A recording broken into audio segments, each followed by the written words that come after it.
से भज जाके करना है। फिर अगर नहीं समझ में आ रहा मुझे मैसेज करो एनी टाइम कि मैम आज होमवर्क क्या था, क्या करना है, या आसपास अपने फ्रेंड सर्च में तुमने किया है पूरा हैंड आउट ये, कल नहीं आई कनिष्का? क्यों नहीं आए? वैसे ही छुट्टी मारने को मन किया। और कल मैं छुट्टी दे रही हूँ। मन हाँ, आना था, मैं कल नहीं आना क्यों?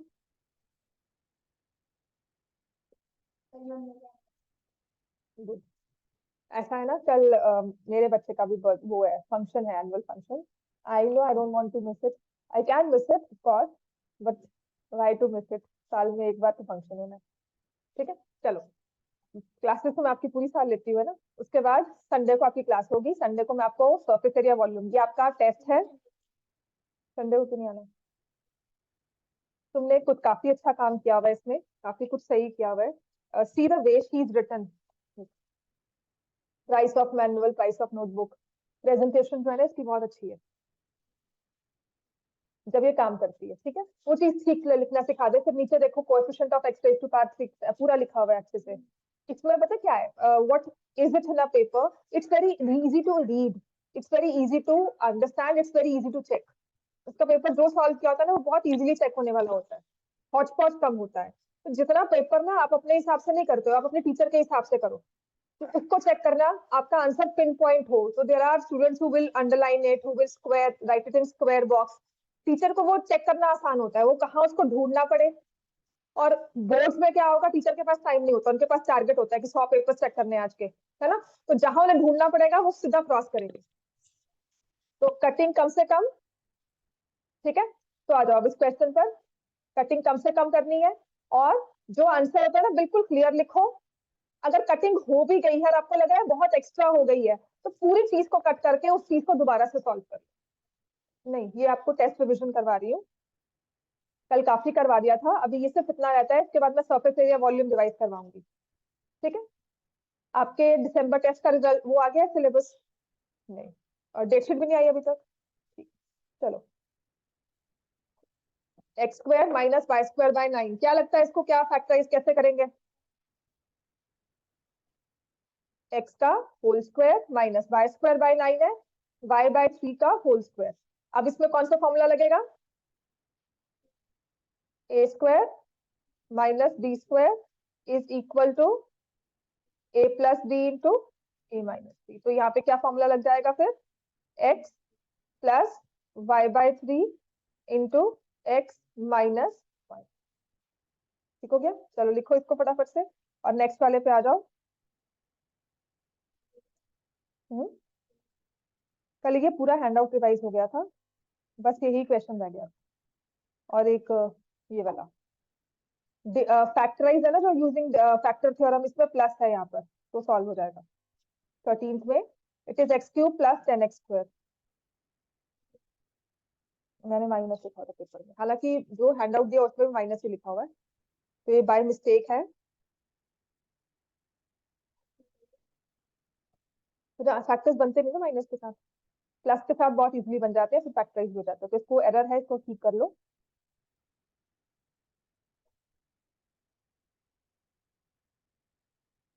समझ में आ गया? बताइए, लिख लिया? अब ऐसे ही सेकंड वाला पार्ट लिख लिया सबने ये? ठीक है, सेकंड वाला पार्ट मैं करवाती हूँ आपको।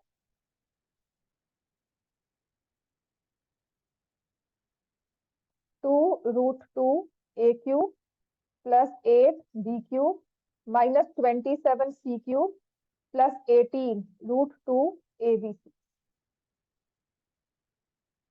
तो द फर्स्ट थिंग, आपको क्या लगता है इसमें क्या वो होना चाहिए?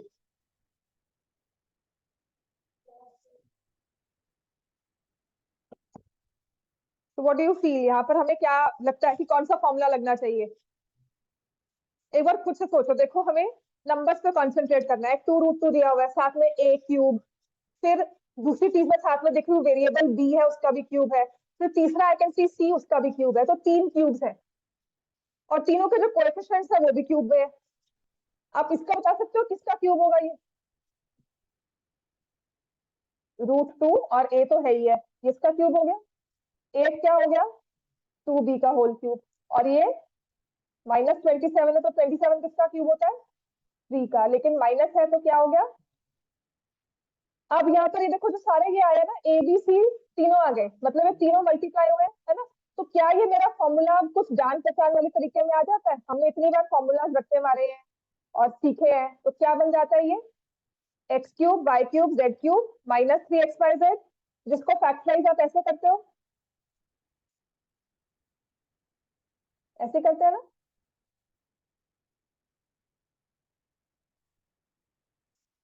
तो जब भी क्यूब देखोगे ना, एक सबसे बड़ी अर्ज हमारे पास होगी कि a³ + b³ का फॉर्मूला लगा दे।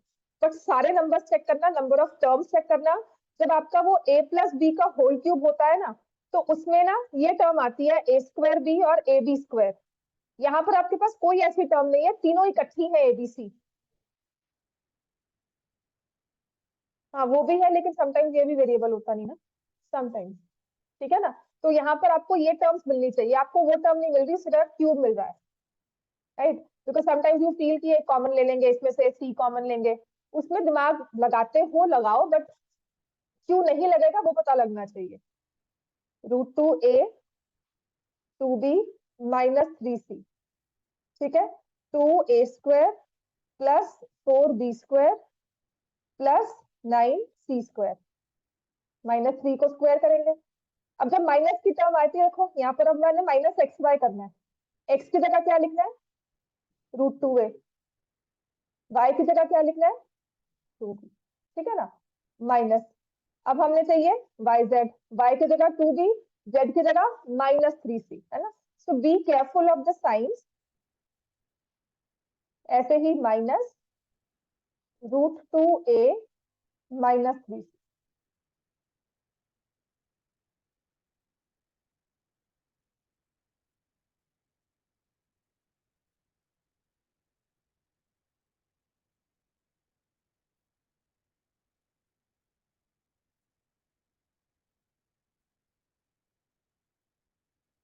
ये हो जाता है √2a + 2b -3c, यहाँ से 2a² + 4b² + 9c² -√2√2 ab + 6bc + 3√2 ac। आपका ये हैंड आउट होना चाहिए। सरफेस एरिया वॉल्यूम स्टार्ट करवाऊंगी, थोड़े बहुत एक्स्ट्रा क्वेश्चंस वो भी सॉल्व करने हैं, ठीक है? तो बाय मंडे अपने सरफेस एरिया वॉल्यूम सारा ढंग से, मंडे को छुट्टी है ना? मंडे तो गुरुपुरब है।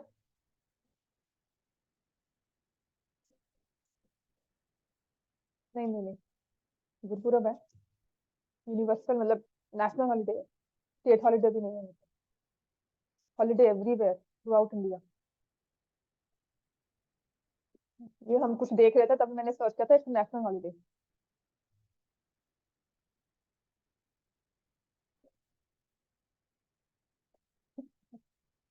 पता क्या है, this is a very, Diwali पे होती है ना? नहीं बच्चे, जन्म कृष्ण जी का हुआ था, तो and that depends from state to state, है ना? तो let's not bring religion into our, उनकी भी तो एक ही छुट्टी मिलती है पूरे साल की, तो उन्होंने डे डिसाइड कर लिया ना, हिंदूज का कौन सा, जब ये कॉन्स्टिट्यूशन बना होगा कौन से रखने हैं, तो डे डिसाइड हो गए। अब हिंदूज में देयर आर मेनी फेस्टिवल्स, हर एक दिन की छुट्टी चाहिए, ऐसे क्रिश्चियंस के आपके बहुत आएंगे, ऐसे ऑब्वियसली जिनका रिलीजन है उनके अपने अपने पर्सनल बहुत होते हैं, है ना? एज, हाँ, be true to your religion, ठीक है, जिसको आप मानते हो फेथ को, उसको ट्रू रहो, ट्रूथ रखो उसमें। But what as a teacher I can guide you is, अपनी एजुकेशन के थ्रू अपना नॉलेज, मतलब अपना वो रखो, इम्पार्शियल रहो, है ना? ये रिलीजन बीच में मत लेकर आया करो, as a human being also, है ना? कि उसको छुट्टी नहीं होती है, छुट्टी होती है, ऐसा नहीं सोचो, दिवाली पे छुट्टी होती है ना, है ना? तो हर एक को कुछ ना कुछ तो मतलब, एज पेरेंट्स भी हम लोग सब बच्चों को, दोनों बच्चों को हर चीज ला के देते हैं, एक को एक ला के दिया तो दूसरे को दूसरे से कॉम्पनसेट करते हैं, है ना? करते हैं ना? अगर 2 3 बच्चे जितने भी फैमिली में होते हैं, हम क्या करते हैं, अगर एक को एक चीज मिल गई और मेरे में कैपेसिटी नहीं आई, मैं तीनों को सेम ला कर दूं, तो we try to compensate with some other thing, है ना? And maybe their wants are different, right? A person, जैसे अब my son wants PlayStation but my daughter doesn't want PlayStation, तो उसको compensation में अगर लेकर दिया तो उसको थोड़ी प्ले स्टेशन ही लेकर दूंगी, उसको कुछ और ले देती हूँ जो उसको चाहिए, है ना। तो ये होता है और कुछ नहीं। तो ये मत मतलब ठीक है, मैं भी staunch हिंदू हूँ, बहुत अच्छी वाली मानती हूँ, ऐसा नहीं है। बट मैं दूसरे रिलीजन्स को लेकर वो नहीं होता, दाखिल नहीं होती, वो उनकी अपनी फेथ है। मैं नहीं मानती तो नहीं मानती, है ना। अब मैं बहुत ही बेसिक सी बात कहती हूँ, बेकार का। हाँ जी, हाँ। आ गया। अब इसको समझ में आ गया। आप इसमें 7 कॉमन लोगे, a³ प्लस 8b³, इसको तो फैक्टराइज कर लोगे। ऐसे डी पार्ट है 32x⁴ -500x।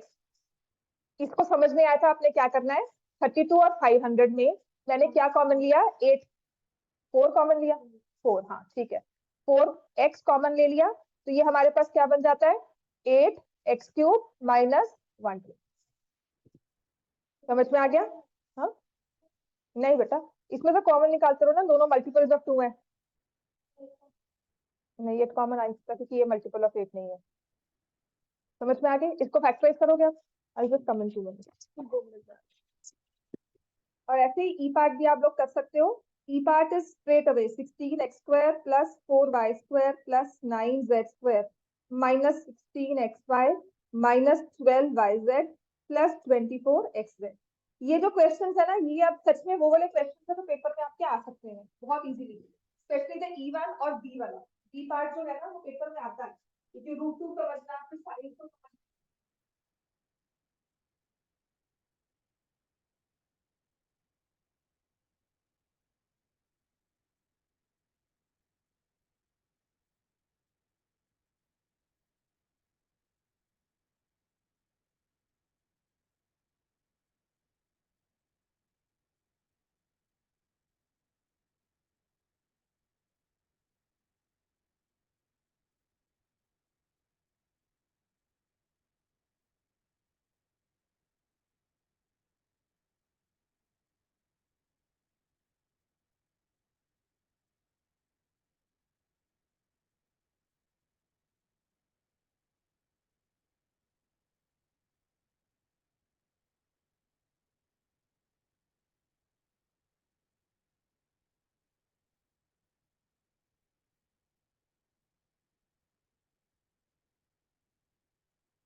तुम्हारा पेपर बहुत बुरा है, बहुत बुरा है। कल की रिकॉर्डिंग आई अपलोड, आज का ये देख लेना और इस पे काम करो। अब इसको फैक्टराइज कर लिया बच्चे? अर्शप्रीत क्या लिखा है इसमें? ये वाला सी पार्ट, ए प्लस, फैक्टराइज करो ना इसको। हाँ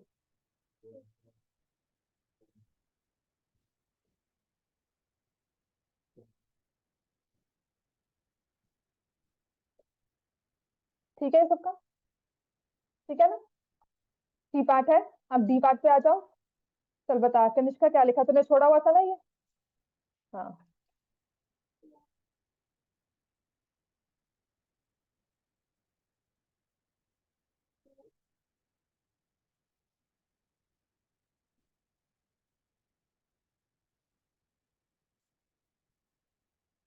हाँ, वो ठीक करवा दिया।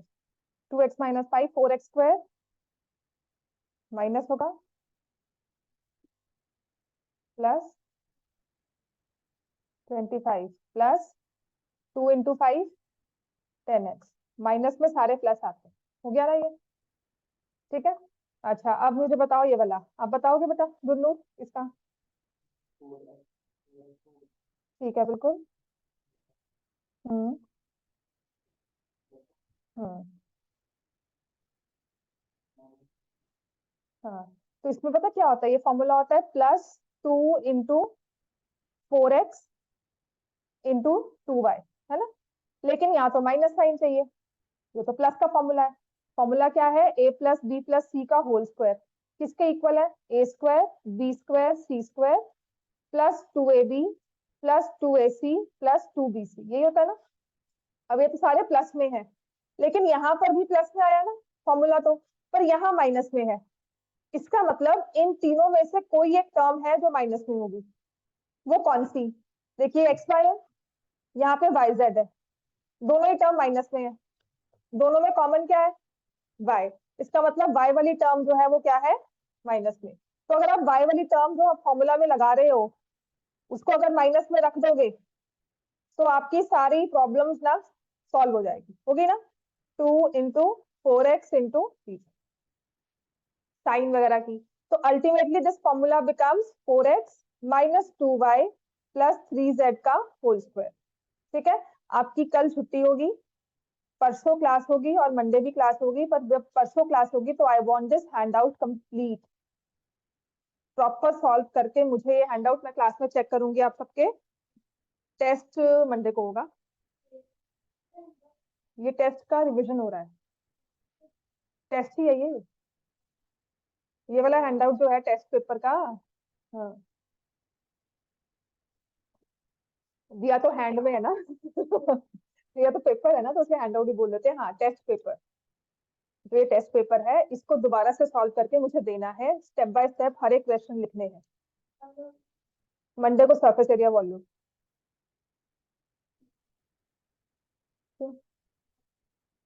कोई बात नहीं, टेस्ट तो ट्यूजडे भी होगा, तुम ये काम कर लो, तू काम कर ले, सच्ची टेस्ट देती रहे, काम कर ले, कुछ ना कुछ तो आएगा ही समझ में। लिख लिया ये?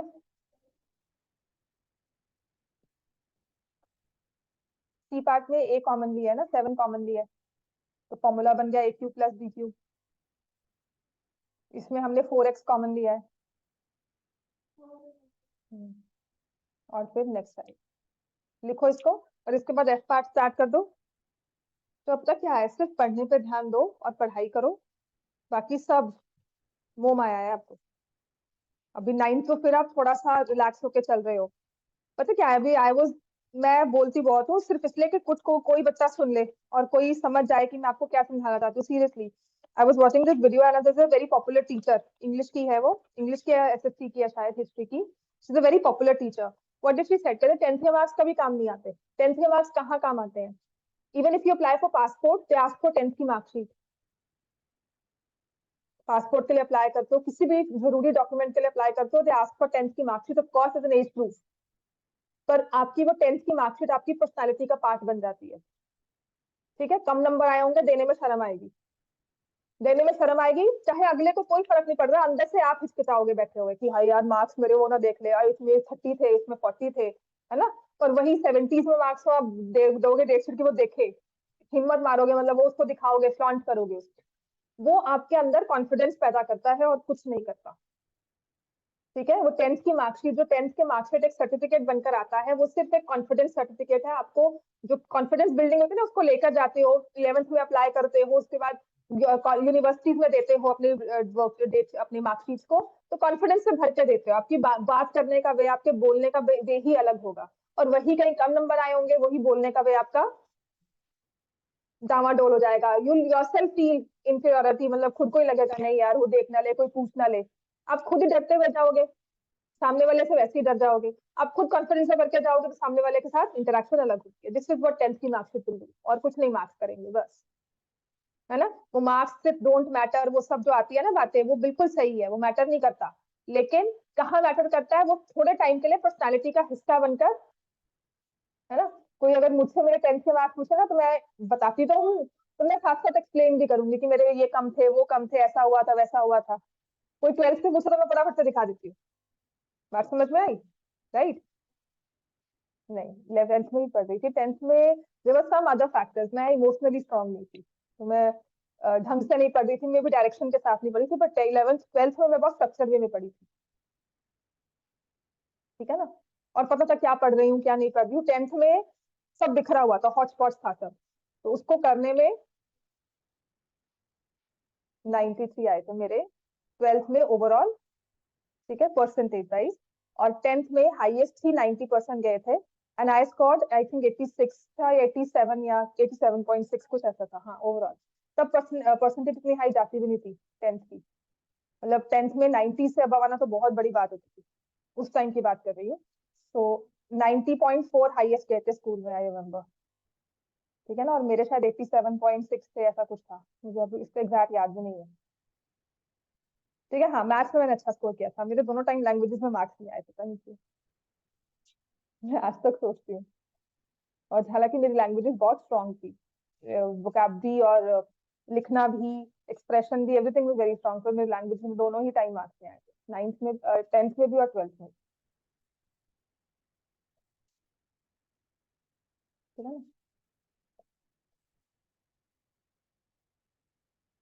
अच्छा, ये समझ में आ गया, मैं तो कर रही हूँ यहाँ पे, मैंने लिखना तो शुरू कर दिया।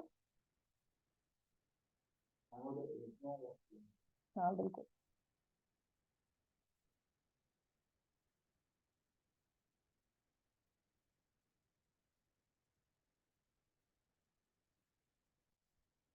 और ये आ गया 8, यहाँ पर आ गया 8, और यहाँ पर आ जाएगा 8, 8। बात समझ में आई है क्या लिखा है मैंने, है ना। यहाँ पर x 6 की पावर है ना, अब इसमें भी रूल देख लो, अगर पावर 6 हो तो इन बिटवीन टर्म्स में माइनस भी आ सकता है, इन बिटवीन टर्म्स में प्लस भी आ सकता है। ठीक है, अगर माइनस आता है ना, तो आपको उसको स्क्वायर करने में बेनिफिट है, और अगर प्लस आता है तो है ही मेरे पास ऑप्शन ही यही है। समझ में आ गया, क्योंकि हमारे पास a cube plus B cube का या x cube plus Y cube का फॉर्मूला है, लेकिन x square plus y square का कोई फॉर्मूला नहीं है, इसीलिए अगर माइनस का टर्म है ना, तो मान लेना आपको स्क्वायर पहले करके उसे स्प्लिट करना है, फिर क्यूब का फॉर्मूला लगाना है। ठीक है, काम बहुत ही आसान हो जाएगा, जिंदगी कहते हैं ना आसान सी हो जाएगी, वो चीज है ये। 2/x का होल स्क्वायर, फिर इसके बाद, और अगर किसी को भी ये चीज मुश्किल लग रही है या लग रहा है कि हम क्या कर रहे हैं, सीरियसली गुड न्यूज मैं तुम्हें कह रही हूँ, पहली बार कर रहे हो, अगर लग रहा है कि ये क्या हो गया, कुछ नहीं आता, सिर्फ उसको 2-3 बार कर लेना। तभी मैं कह रही हूँ उसको घर से करके आओ, 2-3 टाइम्स स्लोली पिक कर लोगे इस चीज को, हफ्ते में पिक हो जाएगा सारा, बट इसको घर से रेगुलरली पढ़कर आना है, बाकी सब छोड़कर एक बार मैथ्स पढ़ना शुरू कर दो। ठीक है, लिखो इसको, फिर इसके बाद अब ये क्यूब का फॉर्मूला लग जाएगा इसमें।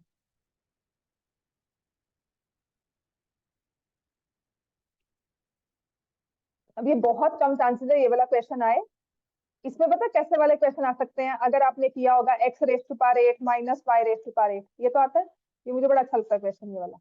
स्क्वायर पहले 4 होता है, फिर स्क्वायर होता है, फिर एक्स में आता है। वो एक प्रॉपर एक सर्कल सा बनकर ना, साइकिल सा बनकर चलता है ना। या फिर अगर आपको आएगा तो इस तरह से आएगा, x raise to power 6 plus y raise to power 6 और x raise to power 6 minus y raise to power 6 आ जाएगा। वेरी, क्या पढ़ना है वेक्टर अभी? चल कर दो, समझ में आ गया बेटा? अगर आएंगे ना पावर 8 में, पावर 6 में, ऐसे वाले क्वेश्चन आने चाहिए। ये थोड़ा सा हाई लेवल में आ जाता है, जिसे हॉट्स वाला क्वेश्चन कह देते हैं, ठीक है। तो थोड़ा सा अगर इसको देख लेंगे तो कहीं नहीं जाता। अब इसके बाद इसको हमने फैक्टराइज करना है, ये A cube minus B cube x,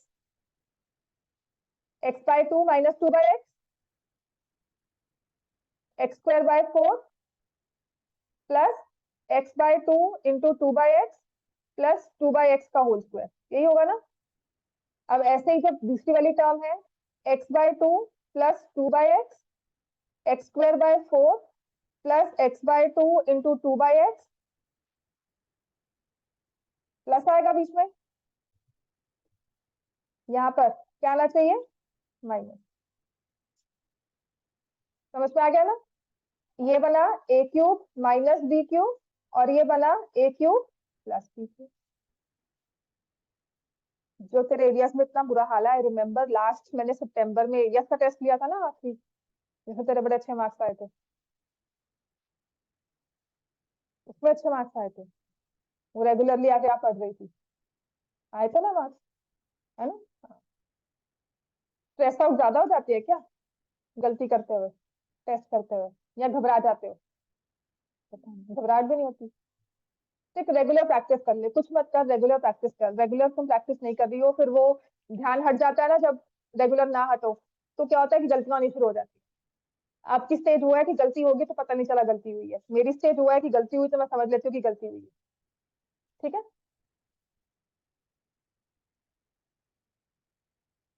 समझ में आ गया ये, है ना। अब आते हैं नेक्स्ट, हमारा क्वेश्चन जो है, लिख लिया सबने ये वाला, सारा हो गया एंड तक? हाँ, लिखना पूरा एंड तक इसको। क्यूब के बाद फॉर्मूला लगाकर ये चार हमारे फैक्टर्स बनकर आएंगे। This is the first one, first factor, ये सेकंड आएगा, ये थर्ड आएगा और ये फोर्थ। ये चार फैक्टर्स बनकर आएंगे जिसका हम लिखेंगे फैक्टराइजेशन।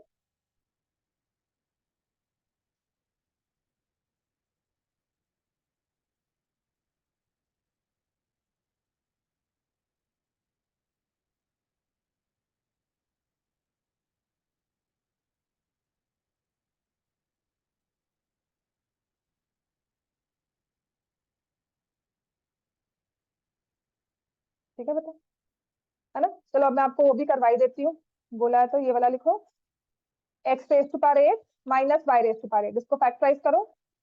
क्या लिखोगे ये?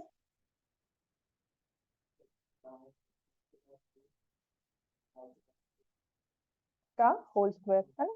अब क्या करोगे बोलो, x raise to power 4 plus y raise to power 4 और एक्स रेस टू पावर 4। हाँ, अब इसके बाद ये जो फोर्थ की पावर है, हाँ करो सॉल्व बेटे, लिख फटाफट से। सी आप बताए आप क्या करोगे?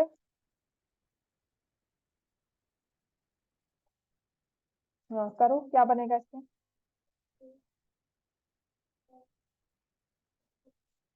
हम्म हम्म इसके बाद,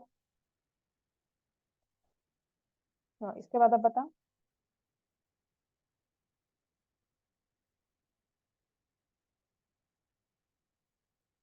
इसको फैक्टराइज करना है तो क्या करेंगे? हाँ बताओ कौन सा फॉर्मूला, मुझे आंसर बता दे, यहाँ पे जो दो टर्म्स लिखनी है। हाँ तो उसमें क्या होता है? हम्म हाँ, पर यहाँ पे क्या है अंदर? हाँ तो हम क्या लिखेंगे?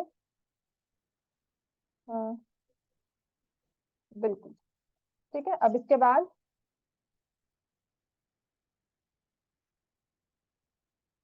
इसके बाद क्या करेंगे?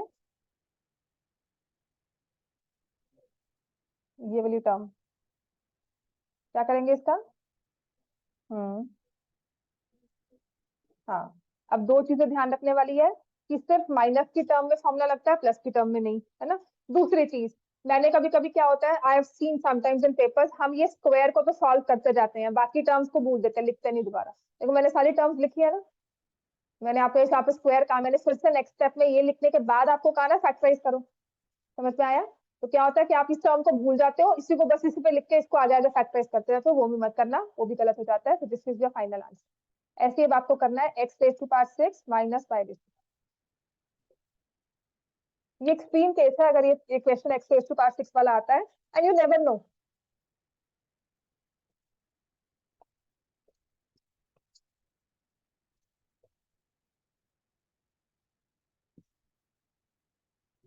मुझे सारा बताइए, नेक्स्ट वाला देख। x raise to power 6 minus y raise to power 6।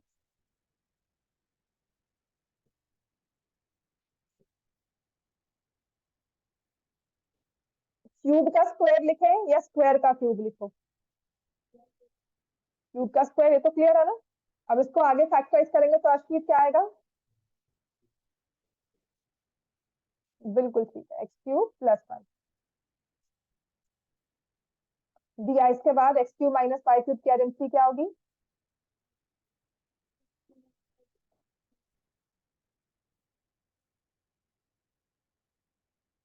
Minus है तो क्या होता है? Plus X. और X cube plus Y cube क्या होता है?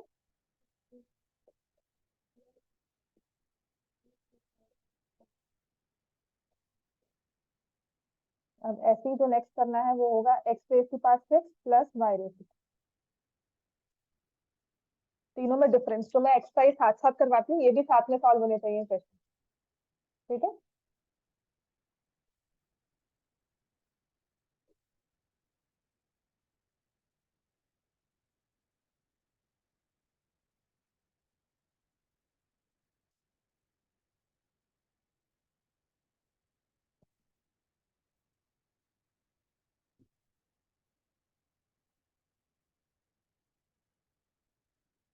X raise to power 6 plus y raise to power 6 को हम क्या कहेंगे? स्क्वायर का क्यूब। लिख लिया था ना सामने सबने पिछला वाला? कुछ रहता तो नहीं है? अब एक्स स्क्वायर का क्यूब प्लस वाई स्क्वायर का क्यूब, क्या लिख देंगे इसको? X square plus y square.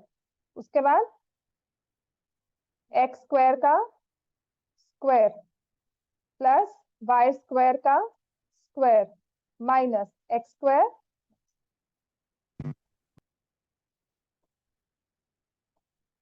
समझ में आ गई बात? ये नहीं समझ में आ गया तो बता दो।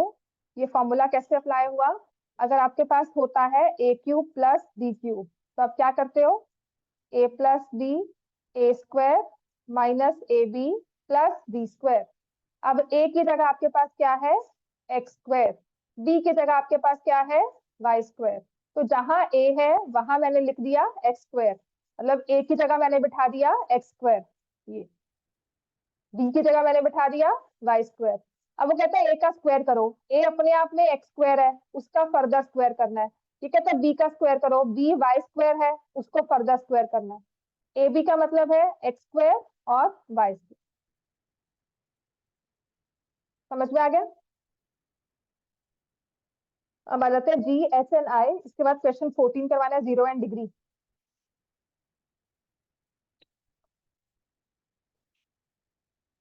हम्म 14 का बता रही हूँ, वही करवा रही हूँ। और 15 में ना, 15 में डिग्री क्या है? 4। ऐसे तो मैं 0 into x raise to power 6 भी कर सकती हूँ, तो डिग्री 6 हो जाएगी। जहां कोएफिशिएंट 0 हो गया ना, वो टर्म रहती नहीं है। मैं तो 6 भी लगा सकती हूँ ऐसे करके, है ना। 7 मतलब तुम अपने आंसर में फर्दर 7 लिख लो, क्योंकि ये तो डिग्री 7 भी बन सकती है। बट बेटा कोएफिशिएंट 0 है, वो इररिलेवेंट टर्म है। वो सिर्फ हम अपनी कैलकुलेशंस के लिए लेकर आते हैं, या हमने कुछ लाइक टर्म्स को इकट्ठा करना है या बताना है कि कितने इसमें टर्म्स हो सकती हैं, उसके लिए करते हैं। ठीक है ना। जैसे डिविजन में if I am saying x cube plus 3x plus 1 को x माइनस 1 से डिवाइड करो, तो जब आप इसको एक्स स्क्वायर से डिवाइड करते हो तो आपके पास एक्स क्यूब की टर्म तो बन गई। अब ये माइनस एक्स स्क्वायर के लिए ऊपर लाइक टर्म नहीं है, तो उसके लिए मैं 0x² लगा देती हूँ। चल मैंने इसके साथ एक टर्म दी, उसके लिए हम करते हैं। अदरवाइज तो ऐसे मैं एक्स क्यूब भी लगा लू, x8 भी लगा लू, x100 भी लगा लू। समझ में आ गया? तो जब आपके पास कोएफिशिएंट 0 दिया जाएगा वो वैलिड नहीं होता, उसको खत्म ही करना होता है। तो जो आपके रेलिवेंट कोएफिशिएंट्स है उनके साथ ही डिग्री चेक करते हैं। ठीक है, क्वेश्चन नंबर 15 में degree will be 4। Question number 15 degree will be 4। ये लिख लिया सबने, x raise to power 6 y raise to power 6। अब आते हैं इसका नेक्स्ट इंपॉर्टेंट क्वेश्चन जो है ये वाला, 9 minus x square plus 2xy minus y square. ये क्वेश्चन ना मैंने क्लास में आपको करवाया भी था और कहा था ऐसे वाले क्वेश्चंस ना इंपॉर्टेंट है। अगर याद हो मैंने कहा था कि ये वाले क्वेश्चंस थोड़े से इंपॉर्टेंट है। इसमें क्या होता है, हमें लगता है कि देखो ये 9 माइनस एक्स स्क्वायर ना ए स्क्वायर माइनस बी स्क्वायर हो गया।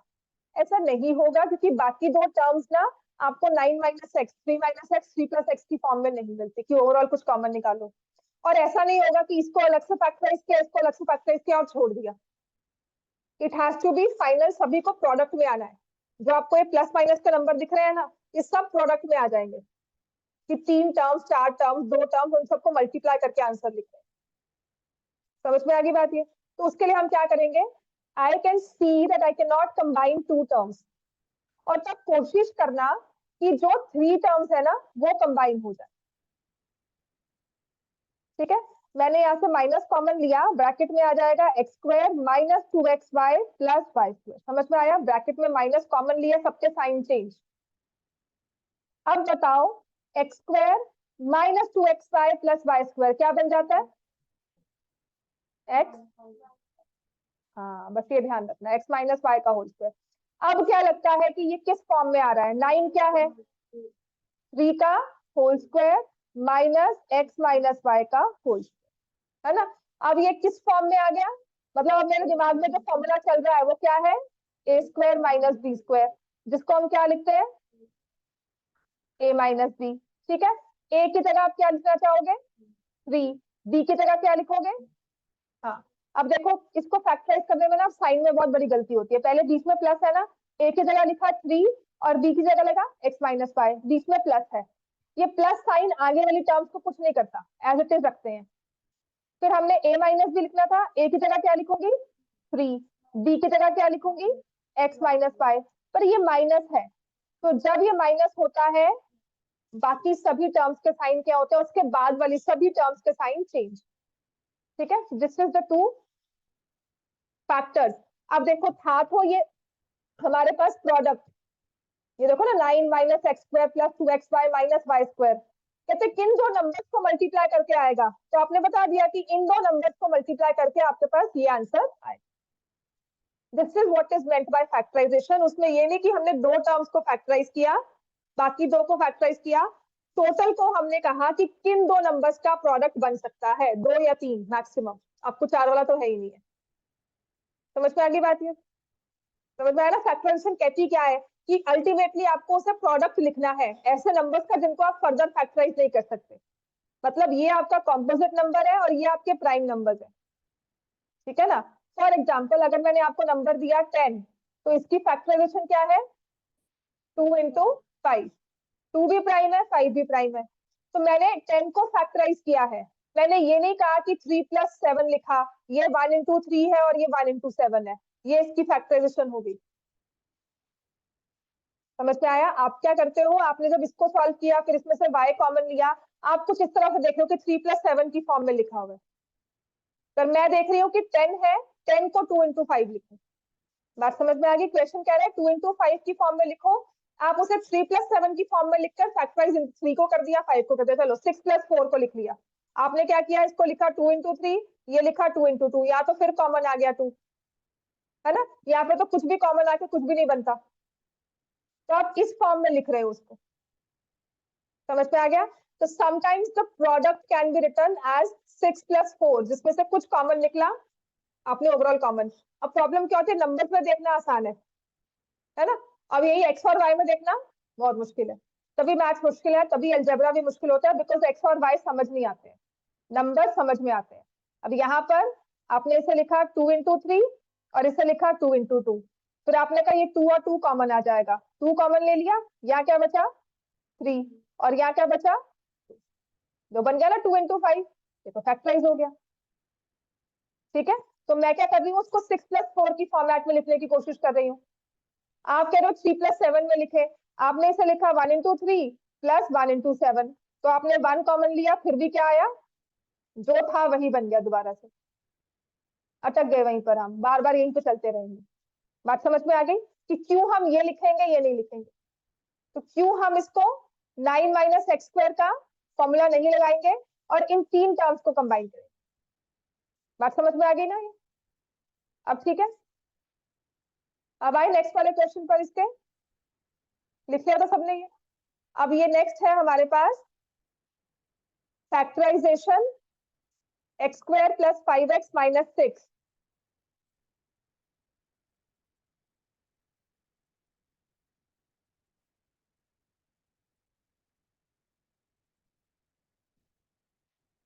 X square plus 5x minus 6, इसको फैक्टराइज करो। अब ये सबसे इंपॉर्टेंट है, ऐसे ना 4-5 क्वेश्चंस हैं जो मैं स्टार्टिंग करवाती हूँ ना इस चैप्टर की, इस वाले factorisation through through splitting of adult term. ये 4-5 क्वेश्चंस मैं करवाती हूँ जरूर, क्योंकि ये बच्चा कभी भी आकर गलत कर सकता है। आपको लगता है ये बन जाएगा x square plus 3x plus 2x, या आप क्या करते हो 3x माइनस 2x माइनस 6 लिख देते हो, लेकिन इसमें फैक्टराइजेशन होनी क्या चाहिए, -6 चाहिए प्रोडक्ट, 5 चाहिए सम। तो -6 के जब हमने फैक्टर्स किए तो वो होते हैं 6 into 1, 2 into 3, -3 प्लस 2 भी लिखेंगे तो 5 नहीं बनकर आएगा, -3 प्लस 2, तो ये स्पेशल टाइप हो जाता है x square plus 6x minus -6x plus है। दोनों को मल्टीप्लाई किया तो -6 ही आएगा, दोनों को ऐड किया तो +5 ही आएगा। समझ में आ गई बात, ये क्लियर हो गया, इसको लिख लो। ये सच्ची में कह रही हूँ, ये एक ऐसा क्वेश्चन है जो हम बहुत ही ज्यादा गलत कर देते हैं।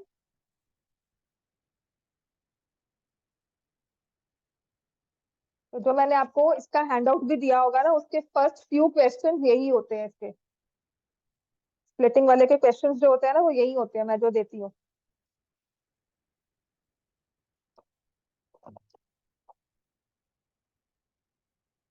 सारे वही है, देख 6 क्वेश्चन है। X square plus 5x plus 6, X square minus 5x plus 6, X square plus x minus 6, X square minus x, और एक माइनस के साथ एक प्लस के साथ। समझ में आ गया,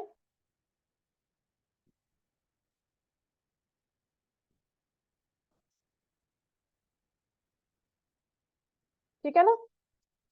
अब ऐसे नेक्स्ट वाला करो, लिख लिया बच्चे ये सबने, 1 minus 18y minus 63y square,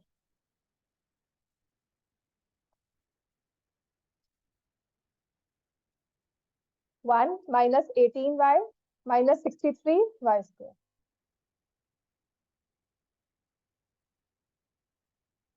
1 minus 18y minus 63y square minus 63y square minus 18y plus 1। मैं हमेशा ऐसे लिखती हूँ, फिर माइनस कॉमन लिया, 63y square plus 18y minus 1। अब फैक्टर्स बताओ क्या होंगे, 9 7 16, तूने वहां पे भी गलती की, गलत भी हुआ तुम्हें, ठीक है। प्रोडक्ट हमें क्या चाहिए, 63 और -1 को मल्टीप्लाई करके -63, सम क्या चाहिए 18, ठीक है। तो मैं 63 माइनस वाले को फैक्टराइज करती हूँ, ये 1 into 63 तो रहता ही है इसका, इसको 2 से डिवाइड करेंगे तो नहीं होगा, 3 से करने पे होता है 3 into 21। अगर यहाँ तक क्लियर हो जाए तो अच्छी बात है। Then I say 4 into, then I go for 4 से डिवाइड होता है ये, नहीं 5 से होता है, 6 से होता है, 7 से होता है, 7 into 9। अब इसके बाद 8 9, फिर से 9 आ गया, तो मतलब अब फैक्टर सारे मिल गए हमें, हमने घूमना ही है अब उससे कि 8 के बाद इफ आई गो टू 9, 10 11 12 13 14 15 कहीं नहीं जाऊंगी, फिर मैं 21 पर ही आऊंगी। बात क्लियर हो गई है, ठीक है। तो अब मुझे पता है कि इन तीन सेट्स में the only one which is relevant to me, कि सम आए -63 और जो प्रोडक्ट आए -63 और जो सम हो वो 18 हो, तो 21 + 3 24, 21 - 3 इज 18, ये रेलिवेंट हो गया। समझ में आ गई बात? तो अब मेरे पास क्या आ जाएगा, माइनस तो बाहर लिखा हुआ है 63y² + 21y - 3y - क्लियर हो गया इतना?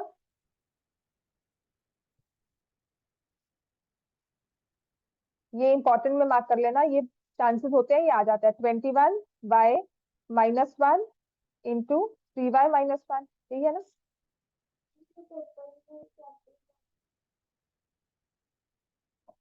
इजी तब होता है जब सब आता हो।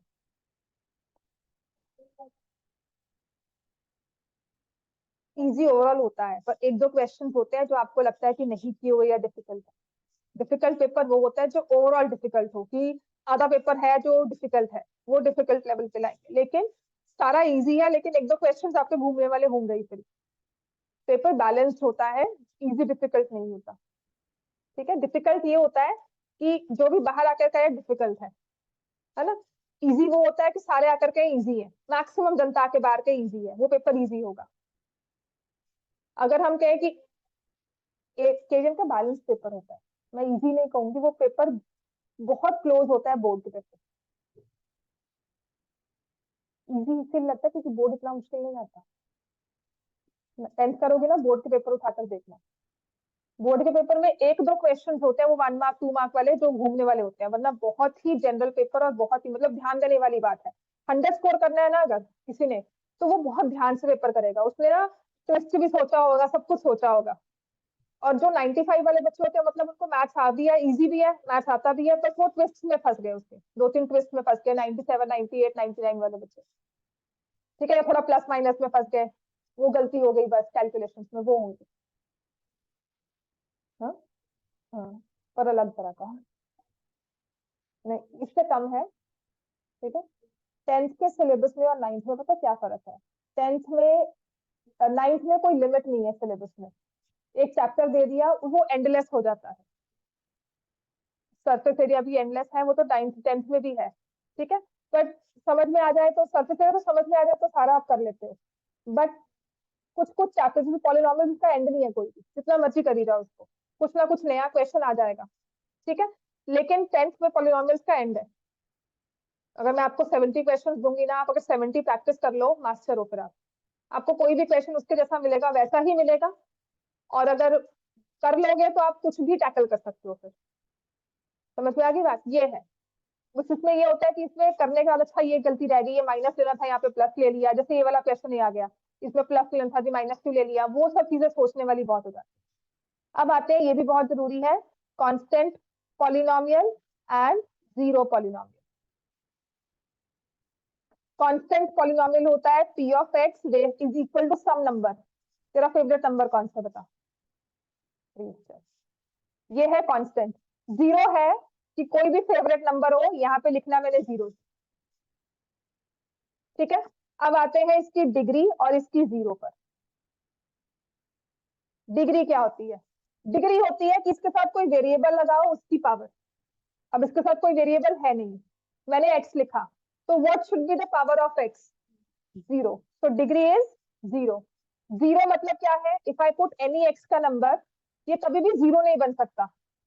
p ऑफ x हमेशा 3 ही रहेगा, it can never become zero. तो zero is not defined, does not exist या नॉट डिफाइंड। ठीक है, ऐसे ही जीरो पॉलिनोमियल क्या होता है? p of x is zero. अब मैंने x की पावर लगाई, x की पावर कुछ भी लिखूं, 1 2 3 4, इट विल नॉट मैटर, क्योंकि अगर मैंने 2 लिखा तो जिसने 3 लिखा है उसका सही क्यों है, गलत क्यों है? मेरा 2 क्यों सही है, उसका 3 क्यों गलत है? या उसका 3 क्यों सही है, मेरा 2 क्यों गलत है? तो इसमें x can have any power, क्योंकि अल्टीमेटली जीरो से मल्टीप्लाई होकर उसको जीरो ही बनना है। ठीक है, so degree is not defined. ठीक है, and zero is any real number, कि कुछ भी वैल्यू डाल दो x की, उसको जीरो ही आना है प्रोडक्ट। दोनों पूछा था, ये याद कर लो, क्योंकि ना ये 1 मार्क में ही आएगा, अब किसका आएगा मैं नहीं कह सकती।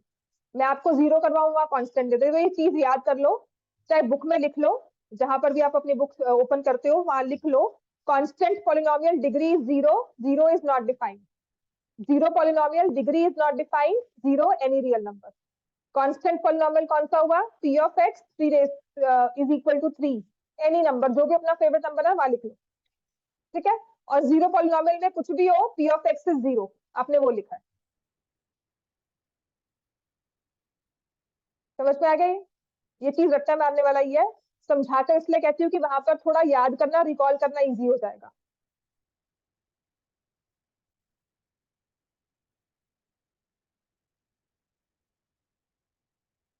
इतना क्लियर है सबको? ठीक है। सरफेस एरिया वॉल्यूम, कल तो छुट्टी होगी, है ना, तो मैं फिर परसों ही करवाऊंगी।